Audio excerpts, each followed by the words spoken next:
I'm gonna have to give it up for Camtasia. Okay, look, not sponsored. I'm no cap, guys. I'm gonna say that Camtasia really, for me, is the easiest, most efficient way for me to do reaction videos. Without Camtasia, I don't think I would be doing reactions at this level, because it was really a struggle in the beginning, man, working the full-time job and doing this.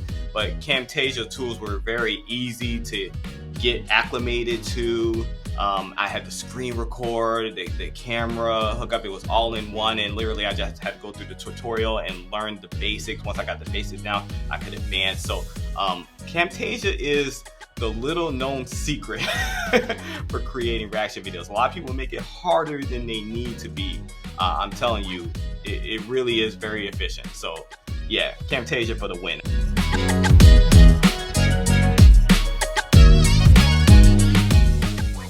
Good morning, good evening, good afternoon, wherever you are and wherever you're watching from. My name is Matt Pierce, host of the Visual Lounge, where we talk about using images and video in the workplace. Today, we're actually going to step away a little bit from the workplace, and I think you're going to see the application here, so stick with us. We're going to be talking about a different type of video that is very popular on YouTube, and with a very popular creator, we're going to be talking about reaction videos. And if you've never seen a reaction video, first of all, you're in for a treat.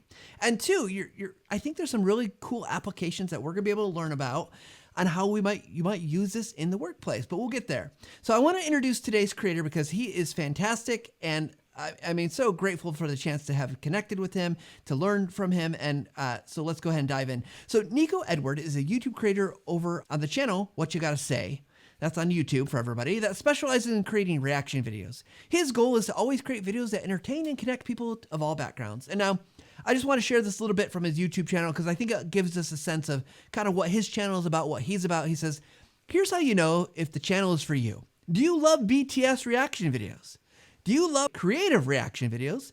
Looking for engaging and entertaining reaction videos? And are you looking for comedy and inspiration to brighten your day? If you answered yes to any of these, then you belong at his channel, What You Gotta Say. So with that said, we're going to learn all about reaction videos today. Please welcome to the Visual Lounge, Nico. Hey, Nico. Annyeong. That's hello in Korean. Hello, everyone. Absolutely. Well, thank you for being here. I am so excited. And we're going to get to the reaction videos in just a second because I think there's a good part of my audience is probably saying like, what's a reaction video, Matt? I don't know. And I'm new to that world too, so I'm super excited to learn. But before, we've got a couple questions we want to ask before we dive into that. The first one is, I'm really curious. Here you are. You've got a successful YouTube channel. You're making videos. How did you first get started actually making videos? Because I'm guessing that wasn't always what you did, right? That is correct, my friend. So I started YouTube about 13 years ago, and I originally started with gaming content because I'm also a huge gaming nerd as well. And so I was watching a lot of the gameplay videos as most gamers do, and I was like, I could do that. So I started researching and learning how the basics of YouTube goes, and I jump on the platform and just casually playing games. And I saw how much fun I was having and the people that were watching me were having, and I was growing with the community. So I wanted to like make a real thing of it because first it was a hobby.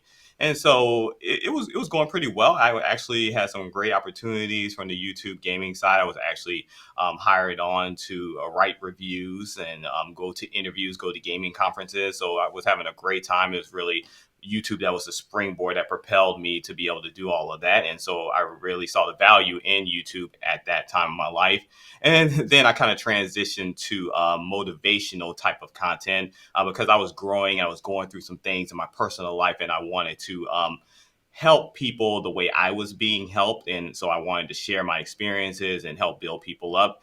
And then from there, it moved to reaction videos because my lovely wife suggested that we implement reaction videos into our content strategy. And I was like, okay. Because sometimes you just can't argue with the wife. I mean, if you know, you know. Okay. And so I was like, okay, let's try it out. And sure enough, me and her were having a great time doing this. Seemed like the viewers were also having a great time. And I implemented the motivational content or the motivational messages into the reaction videos. So she was happy, I was happy. It was a win-win. And eventually reactions just completely took over the channel in a good way because we started going down the rabbit hole that is BTS, the K-pop group. So yeah, and this is where we are today.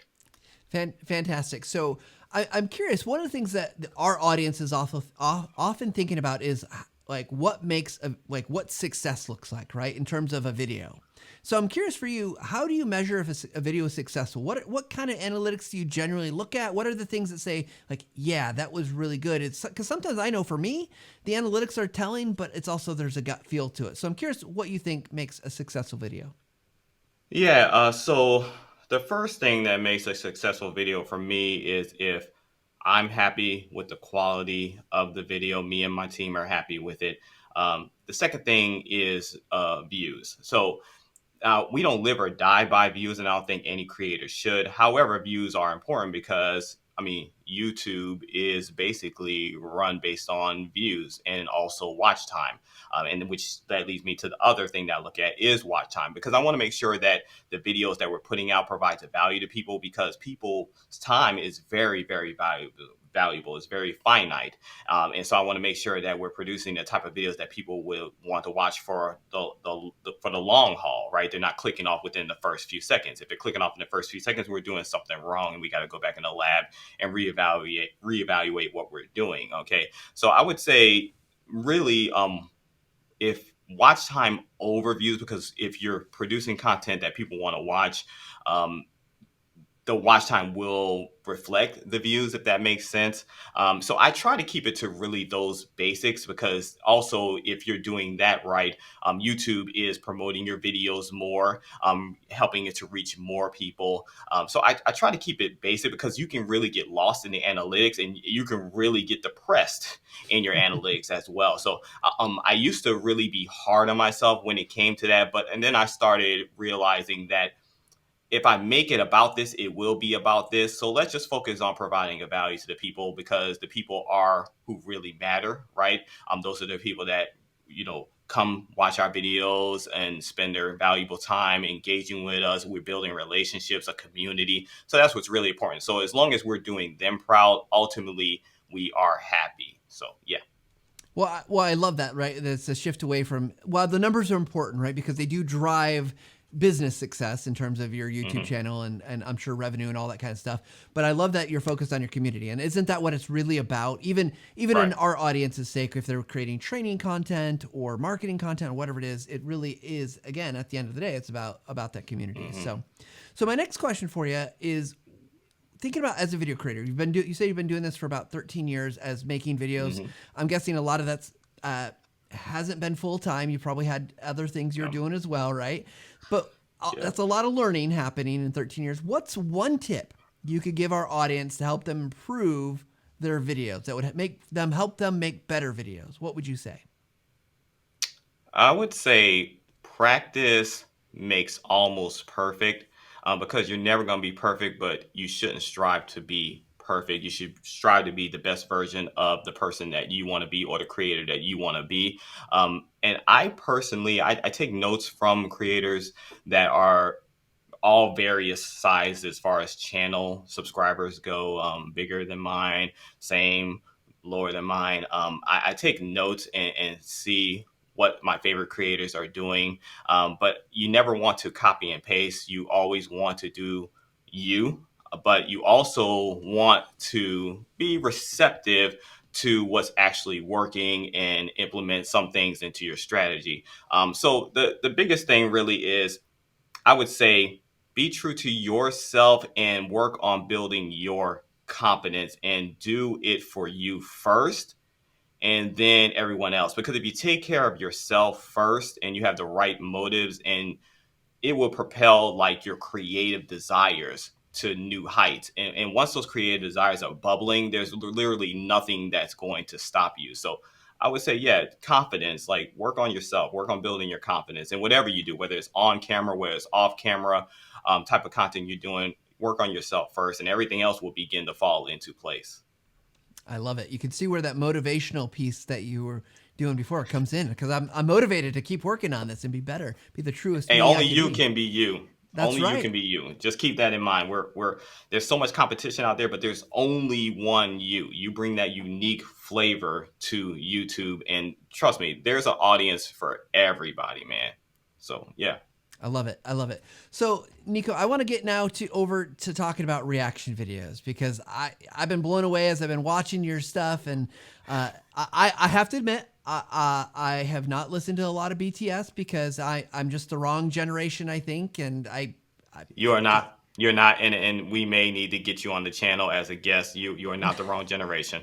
You are well, not, my I friend. so I love music, and so I'm excited. But let's talk about this first because I probably got people who are saying, well, first of all, I don't know what BTS is. But first, what's a react? When you look at the genre of reaction videos, what is it? How would you define that for people listening? Okay, so a reaction video is when you're taking a piece of content that's out there already. So for us, it's primarily music, correct? So you're basically what you're doing is you're reviewing a piece of music, a video, whatever the case may be. You can react to an article, okay? So a reaction is basically you're providing critique, criticism, you're literally providing your genuine reaction to whatever is going on in the piece of content that you are reviewing. So reaction and reviews pretty much go hand in hand, at least how we do it. So, and with reaction videos, we try to provide an value to what we're doing because we never want to take away, we want to add to. So we try to follow in the lines of fair use. Talk to your lawyer about that if you want more details about that. But yeah, so the thing with reaction videos really is you want to add to, not take away. Yeah. So, I was doing some research because I was looking kind of seeing, first of all, I saw you were in a Forbes article. I saw that just recently some site rated you as the number two reaction channel of I think it What? was for BTS reactions. Yeah. Like there's like six Wow. channels and you were number two, which I thought was awesome. But I'm Oh curious my from your God. perspective because your wife had made this recommendation to you to go and add reactions videos to your channel as you're doing these other things. What do you think the fundamental draw for people is watching reactions? Because I know I've heard people say, why would I ever watch that? Why would I watch someone else watching something, right? And I'm curious from your perspective, why do you think this is? Because it seems to be very popular. It's Yeah. kind of a very successful genre right now on YouTube. What's the big draw for you think for your audience and for others? I think people are always looking for ways to relate to people around the world. So I think one of the biggest draws is a sense of community, wanting to be a part of something, to belong, but also you want to be able to relate to someone in the fact that you see something amazing like on TV and you don't really have anybody to share that with, right? Well, you long to share experiences with people. So reaction videos are a way for people to be able to connect with people, even though it's not in, quote unquote real life, it's virtually, but it feels like real life. You build a closeness with people through reaction videos because if I think, let's say BTS does something crazy, amazing from a dance perspective, and I'm just like, oh my God, I cannot believe that. And I break down why I think that's awesome. The person that's watching that, they may feel the same way, they may feel different, they may be kind of in the middle with it, but we're conversing, you see, virtually, and that's something that's really really important to people, and I think it's important to all of us to an extent. A lot of our viewers dealing with the group BTS, being fans of the group BTS, I should say, they don't have a lot of people in their immediate life that likes BTS or even knows about BTS. So they're longing, for those connections with like-minded fans. Because me personally, I'm a fan first of BTS and a reactor second. So and that's kind of like, what do you mean by that? I mean, I'm really in this. I'm really interested in the content that I'm Yeah. reacting to, and that way I can provide like a genuine review, genuine reaction, to what's going on. There's no acting. We're not actors, we're reactors, right? So and people long for that genuine connection, someone that's real, that's going to give them the 100% real USDA beef. I don't know what I'm saying right now, but you know what I'm saying, maybe. I do like I love that, and I'm thinking about the applications here, right? And obviously, as a genre, it's entertainment. People want to be entertained, Yeah. but I love what you're saying about connection because I think, I mean, in the world that we live in, it's becoming even hard. I think it's I think people will say it's probably a little harder to connect. Particularly, video is a great medium for connection, except for it's typically one way. But I love this idea that you're putting out these reactions. The people who are, I think you call them, instead of fans, you call them fam. Your fam is saying like, yeah, I agree with that, or I disagree, or do you miss this, or like they're like, it is that becoming that dialogue, even though it's not all video. Like they're not conversing with you through video, but you're putting that message out there and connecting. I think that's really powerful. And I'm thinking like, man, what kind of videos can I make inside my organization for others? Like, could I do a reaction video when we drop a new piece of software? Right? Like, let's go through the new features, right? Like maybe that would be interesting, or maybe Yeah. I'm trying to think of like how to apply this. So what I'm curious about for you, Nico, is you've been doing a lot of these. Your channel is again, as we mentioned, is pretty successful. I think you're close to 300,000 subscribers, which is huge. Yeah, Congratulations on that's that. insane, man. I can't believe it. Thank you. Thank you. It's Yeah, I can't believe it it's though. awesome. So let's dive a little bit deeper though. Can you walk us through the process that you use to make a reaction video? Because I feel like there's probably some challenges here. First of all, you've probably never seen the content that you're reacting to, right? I would That is correct. imagine. Very, very important. That is correct. Unless you're introducing someone else to it. Like if I Okay. would have you on the channel, you would be the newbie and I would be, the teacher. I would be your teacher. So yeah. Yeah. Can you walk us kind of, what's your process start to finish for making one of these videos? You don't have to go super detailed, but I'm curious what that looks like. Okay, so yeah, first and foremost, you need an application that will record your screen. So you want to be able to record whatever you're reacting to. I personally use Camtasia. I've been using it ever since I started reactions, which is about 5 years now, I think. So I use Camtasia. You also need a video camera as well, or a webcam, and you can either utilize your camera and use the camera video footage file, or you can plug your camera into the computer and then Camtasia will record for you. And then it will, once you're done, it will have a file all in one where you have your video file and your screen record file. So I utilize Camtasia for the recording of the screen. So as far as like production wise, I mean, it's very simple. I just have a camera, I have a mic, I have a light, and I get me and my friends and my brother and close friend that you guys mostly will see on our videos if you do watch our videos. And we just get together and we literally go to YouTube and select a video, and we press play. And we literally just go in blind and provide our critiques, our any criticism we may have. If we get excited, we get excited. We just live young, wild, and free. And we also do pause in between to talk regarding what we're seeing and breaking things down. We break down lyrics. So there's just a lot that you can do. And I would encourage people to add as much value as you possibly can, add as much genuine value as you possibly can when it comes to doing reactions. Don't plan it. Don't watch the stuff beforehand because people will be able to tell. If you want value from people in your community, you have to give value. And if you want honesty and love, you have to give that same thing to them. So don't expect them to follow you and be on board with you if you're not being transparent and genuine. So yeah, but that's basically it. I mean, it sounds easy. It wasn't easy at first, but I'm very used to it. And so yeah, that's basically it though. So I love this. So you're capturing all this kind of this live, real time reaction. You're talking about it from an editing standpoint. How much are you doing to maybe call these? Because I can imagine, you've got a 3 or 4 minute music video. You're going Hmm. through that. Maybe, I mean, that's 4 minutes just to get through the video, plus time to react to it, to talk to it, pause and talk about it. You're ending up. I'm looking at one video over here. It's 11 minutes. How much of it do you actually record versus edit? And then what does the editing kind of look like once you've got it recorded? Yeah, so the editing, it really depends on how creative I want to be.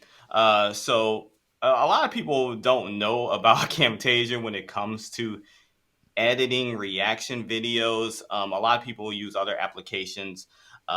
However, there's a lot you can do within Camtasia. I'm able to easily utilize keyframes in there to get close-ups of us when we do like we make crazy faces. Like when we see something amazing, like we're not being shy about it. Like we're like and it just so natural. It's just like, oh my god, what the freak just happened, right? So I'm able to do an easy keyframe, get close-ups. I add text in there to highlight any certain keywords that we're using, or if anyone's talking low, I'll add text, add captions. You know, the fancy captions that people use a lot on the shorts videos, TikToks, and just pops up like that. I do all of that within Camtasia as well. And I do add things like that. I'm add gifs, I add B-roll as well when needed or when I feel like it's required.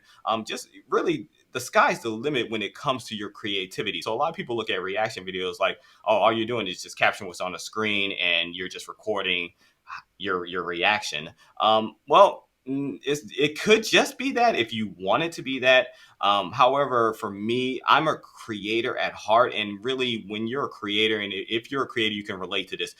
When you're a creator, you have a burning desire to always want to do more and always to do your best, and you put the cap on what's your best, right? Again, you never want to try to be perfect because there's no such thing as perfect, but be perfect enough for you. You know what I'm saying? So for me, yeah, just doing that's not enough. So, I had all types of stuff. I mean, literally, my timeline could be about 6 tracks on a 11, 15 minute footage worth of footage, right? It could be like 5 to 10 tracks easily. It depends on how much I want to add, how creative I want to be. And I'm always thinking about the viewers too, like, well, what would be interesting to them? Is this part interesting to them? If it's not, let's cut it out, right? Let's go ahead and cut that out and get right back into what we're doing. Okay, would this make them laugh? Like we said, this funny part. If I add a GIF here, would that enhance it? You always want to enhance the content that you're working with, right? At least I do. And so yeah, it's a lot more to it than a lot of people think, but it's really all on what you want to make it, honestly. And I'm having a great time. It definitely sounds like it, and I think it's awesome. First of all, I wanted to say thank you for using Camtasia. We love hearing that. We love that we're making a tool that is enabling you to do this awesome stuff. I'm curious as you get into that editing and you're thinking about your audience. Again, I think super important piece, right? Always be thinking about your audience, what's going to work for them. You're obviously there's so many things you could do. How are you? What's that decision? I know this is a big question. I'm trying to narrow it down to make it a little easier for you to answer. But I'm thinking about that decision process, right? Because you could be adding gifts. You could be adding. You could do. You could spend literally weeks just editing a video. And again, like you mentioned a couple times, like you don't have to be perfect. But even I know a lot of video editors who fall into the trap of they're like, oh, it's never done. And I'm curious, like, how do you decide when it's good enough to at least get onto the channel? Maybe it's obviously something you're like, oh, if I could have spent another day or two, we could have done this, explosion Yeah. special effect or whatever. But like, what goes into some of those decision makings? And is it you just making those decisions? Are you working with the others on the show? Are you working with your wife to make those decisions, or are you like, I'm sole creator, I get to make the decisions? A couple questions here, I guess. No, it's a good questions. First and foremost, yeah. So I make the decision from an editing standpoint. I do all of the editing for all the videos on the channel, and basically how I decide how far I go really depends on trial and error. So how I ask myself, how did the previous video do? What were the comments? Because you want to be very engaged with your audience. You want to be reading the comments as much as you can in your videos. So I read as much as I can. And if I see that, oh man, they were laughing, they had a great time with this GIF I added or this effect that I added, they really enjoyed that. They let us know, and then I'll proceed. Okay, let's do a little more of that in the next video, or let's at least do about the same. But if they don't like something, if I continue to do a certain thing and no one ever comments on it, then I'll scale it back. I'm like, okay, there's no sense in doing that because the audience doesn't notice it enough to comment, or maybe it just isn't something that is needed. And sometimes they'll say, oh, why'd you put that in there? Like literally, if your audience is comfortable enough with you, respectfully, of course, to provide some constructive criticism, they will, and I've received that and loud and clear. I'm like, okay, yeah, I will definitely never add that again. Even from a volume perspective, I had to learn how to make sure my volume levels were right because I was adding things in there that the volume was like super loud, and in my comments they're like, "You busted out my eardrums. What is wrong with you, Nico?" I'm like, "Oh, so sorry. I apologize." So I made sure through trial and error, make sure the volume levels are right. So yeah, just through trial and error, I kind of learned when to go as far as my mind will take me versus maybe I need to kind of scale this back and balance it because the viewers, I got to really be thinking about them. So, yeah. Yeah. Well, we've all been there where we've been unintentionally too loud. I think that's a not. You're not the only one to have made that mistake before. So as Just you've like gone, you're peeking. Sorry. no, you're right, absolutely. And it's yeah, or you get two videos that they're really imbalanced, and you go from one to the next. So it's painful, Yes. painful. Yes. Oh my So gosh. as you've gone through this journey of learning about video editing, learning about the genre of reaction videos, and really probably setting some standards for it yourself, like being out there, being a creative creator, what's something that surprised you about video editing that maybe going into this, if you look back, kind of young Nico 13 years ago, would be like, oh Mhm. my gosh, I never would have thought about that. I thought I needed to know that as someone who's going to be editing video often. Um, so one of the things that did surprise me is how much work it is. So at first, I didn't really like video editing because it was a lot of work, and then also I didn't really know what I was doing too much, and it was just hard, right? It was just hard to learn the program and the system, and it was just painstaking. It's like back in those days, I was just starting reactions, and the filming part was so fun, man. It was like, Mm-hmm. man, me and my wife had a great time. She goes to bed, and I'm sitting there editing a video trying to get it ready for tomorrow. Plus I gotta go to work tomorrow. That junk was not fun, and then I'm sitting there bumbling, stumbling there, going to the Camtasia tutorial stuff and trying to figure things out, right? And it wasn't fun. But it started to get fun when I started learning more about what I'm doing. And then I started realizing that I really like creating, man. I really have a heart for creating. And I think like I started really understanding things more within myself, with the type of creator I wanted to be, and I started understanding the program more. And from there, it was just like the skies were the limit for me. So yeah, I mean, I think you just make it what you want it to be, and editing. I think a lot of people, they put too much pressure on themselves when it comes to editing because even if you're doing basic editing or advanced editing, you're still editing. Okay. So like I don't do super advanced editing because the type of videos that I do doesn't really require that. So like I kind of do like intermediate type editing, and that's perfectly fine for me, and you only need to learn as much as you want to learn. There's no this is not like school, and you're not getting a grade or anything like that. As long as you're learning from your mistakes and you're not so hard on yourself to where you just want to scrap it and give up. If it's the desire that's in your heart, continue to pursue your desire. So editing can be easy or it can be hard, but it's totally up to you. Well, I love that mentality, and I love the focus on continuing learning. I gotta imagine there comes a point, and this is true for everybody who's into video editing or really probably anything, right? Like there's that novice level where it's like it's exciting because it's new, and then you get a little bit Hmm. past that novice level, and you're like, this kind of sucks because it's still hard. Right? Like this is still hard to do. But then you get past, I used to call it, because I work in the learning development kind of space. That's what we called it, the suckage curve, right? Like it's like things are good, it's exciting, then it sucks. And then you get just past that and things start to get good. And then you can decide like, do I go all in or do I just kind of stay Yeah, at the level that's needed? So I can really appreciate that perspective because I can imagine those early days. Yeah, it's tough, right? Like, it is. and I think sometimes people want me to tell them video editing's easy, and it can be easy, but it's also work, and it's work that's Yes. but it's got to be worthwhile for whatever you're doing, because otherwise it's always Hmm. going to just kind of stink, right? Yes, sir. You're absolutely right. It is work. I love that you said that because a lot of people they think of YouTubers, content creators in general, no matter what platform you're on, as you're just having fun. It's all fun and games. It's really not. It's a lot of hard work that goes into this. I literally spend, from a production standpoint, filming and editing, 8 to 10 hours a day, easy. And most of the time is leaning towards the 10 hours a day. And I'm choosing to do that because I love what I'm doing. But just because you love what you're doing doesn't mean it's not work, right? So yeah, it's a lot of work, man, for real. And hey, I'm blessed and I love it, and I'm so happy that I'm able to do this, and I'm happy and I'm thankful to our fans, or as I call them, our fam, that they watch our videos and give us, the motivation to continue to do this, and also the platform that we have is all to them. So I'm thankful, but it's a lot of work for real.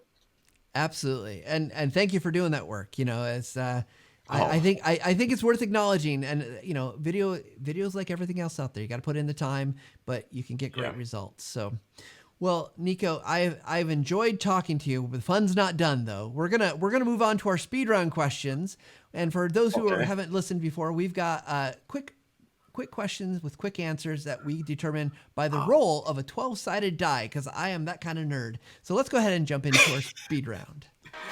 all right. Okay, so I got two dice here, so we're gonna switch over to our dice cam. And What? so here you get to practice your reactions to the rolls. Here we go. First die. Oh, oh my Oh, gosh. it's a 6. So let's bring up that lucky number 6. Okay, so number 6 here. Oh, Nico, I think you're gonna like this question. Okay, so Okay. if you could be a hero in any story, who would you choose and why? If I could be a hero in any story, who would I choose and why? Can I pick Thanos? No, I'm playing. I mean, I'm not yes. gonna do that to y'all. I'm not gonna do that to There y'all. is the sticker that says Thanos was right, or the coffee mug, right? So you can choose, like, yeah, he's a hero in Hey, somebody's storybook, right? hey, he's my favorite villain, but I'm not gonna do that to y'all. Let's see, who would I pick at be a hero? That's a tough one, man. I mean, you got Spider Man. Who would I pick, man? Oh man. I love that you're going superheroes. So there's no right answer here, but Any hero. any Hmm. hero could be a book, movie, in your head. You got one that you made up, even. Man, this is a tough question. I'm gonna go with Batman.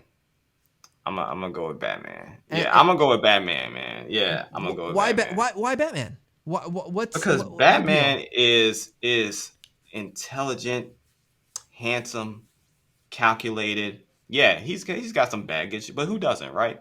He's got some problems with women. We've been there before. I don't anymore because I have a wife. But yeah, I mean, Batman, he's rich, not to He's say money is self-made. everything. He's He's right. self-made. Not to say money is everything, but he does a lot of great things with his money. Obviously, he's giving back to the community in and of himself every single night. He's putting his life on the line for these streets, so, and he's got all the cool, amazing gadgets. He doesn't have superpowers, but I mean, hey, he can rival Superman with the right tech. I mean, he's got kryptonite on deck ready for Superman, and he's taken down Superman before. I mean, come on, he's immortal, right? So yeah, if I'm gonna be a superhero, it's gonna be Batman. Love Yeah. it. Love it. All right, let's bring up the dice cam again, and here we go with our next roll. Dropping it in. That, as you can tell, it's a little tough for some people. It has got a dot, so that is a 9. It looks like a Nine. 6, but it is a Yeah. 9. So this time, okay, we talked about a variety of things, Nico. I'm just curious, is there a question you wish I would have asked you today that we didn't get a chance to talk about? If it's a question I wish you would ask me. Hmm. Oh, yeah.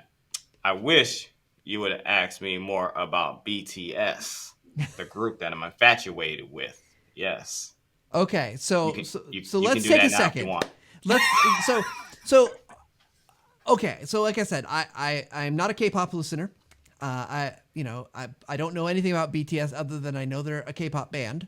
What is Mhm. it about the BTS in particular that drew you in and you said, if I'm gonna make reaction videos for the next 20 years, I want to do it about this group? What was that? What's the selling point for you? Sell it to me. So, so the first selling point is their versatility. So when you think K-pop, you're thinking about a certain genre, correct? Now, a lot of K-pop is like this, but especially with BTS, you're literally getting multiple genres in one. I mean, you've got rock, alternative, hip hop, R&B. You're getting so many different genres within BTS. They're a multi-talented group. Yes, they may speak a different language, but for me, music crosses all boundaries as far as language goes. So that doesn't get in my way. It just requires me to do a little extra work to look up the lyrics because they're a Korean group.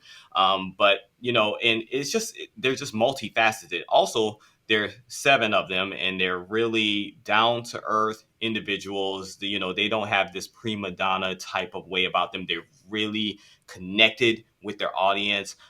Also, they're super inspirational as well. I literally do look up to them, and I kind of try to model myself after them, especially from a professional standpoint. A lot of the way that I am with our audience is because I'm following the model of BTS, how they are with us as fans, you see. So they really do know how to treat people as well. They make you feel a part of something greater than yourself, a community, a family. And also, they make outstanding, amazing music. Like, you literally, if you really give them a chance, you would be blown away. If you just, okay, I don't understand what they're saying, but just get in tune with the music first and you'll get intrigued. If you're a lover of music, right, you'll get intrigued and then you're like, okay, now I want to know what they're saying. And once you learn what they're saying, the music may sound poppy, some of it may sound poppy, but what they're saying is so inspirational. Some of it's like super like deep from a how to relationship building perspective.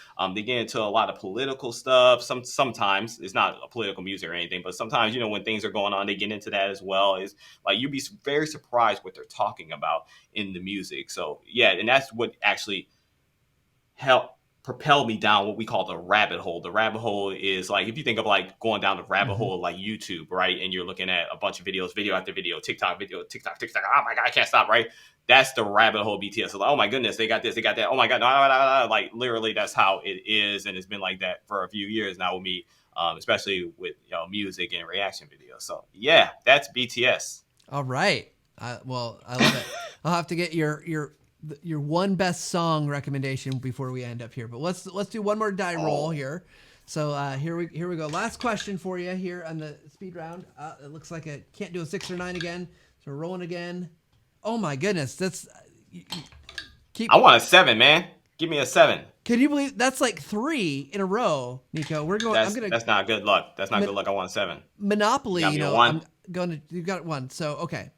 I think we've got the answer to this already, Nico. I think we know. Where do you turn for Oh. inspiration? BTS. And also, I turn inspiration from several different books.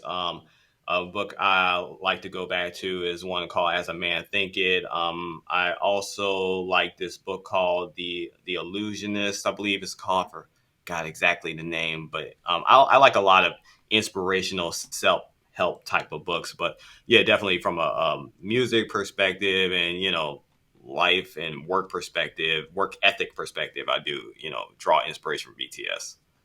Perfect. Perfect. All right, Nico. We obviously want to give you a chance. Where should people want to connect with you after this? They want to learn more. They want to watch some reaction videos. Where should they go? So you can go to our YouTube channel at What You Got to Say. Also, I'm pretty active on Twitter. That's also at What You Got to Say.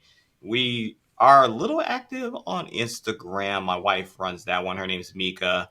That's also at What You Got to Say. So those are the 3 primary social media spots we hit. We try to keep it light and tight.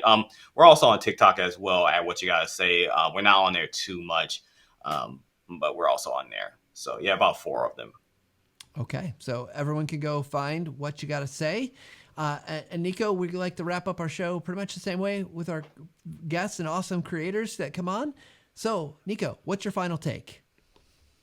My final take is I'm gonna have to give it up for Camtasia. Okay, look, not sponsored. I'm no cap, guys. I'm gonna say that Camtasia really, for me, is the easiest, most efficient way for me to do reaction videos. Without Camtasia, I don't think I would be doing reactions at this level because it was really a struggle in the beginning, man, working the full-time job and doing this.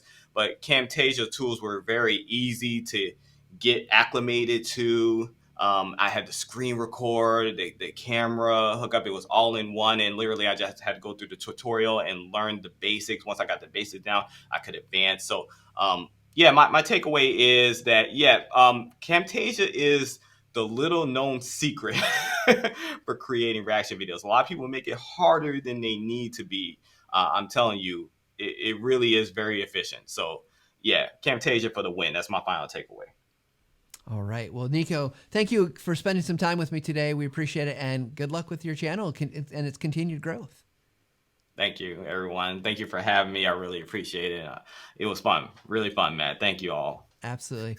All right, everybody, go check out what you got to say. Go watch those reaction videos. Make your own reaction videos. Test out what Nico said about Camtasia. I'm sure it is super, super easy. And you know what I think is great about what Nico said, a lot about the audience, right? Think about your audience. Who's your audience? Why are you talking to your audience? What can you give them? How can you connect with them? And I love that example that he sets over on his channel and across all of his channels. So of course, we're here on the Visual Lounge. We like it if you come to our channel. We love it if you would subscribe, if you would connect with us. You can email us at thevisuallounge@texas.com if you got feedback.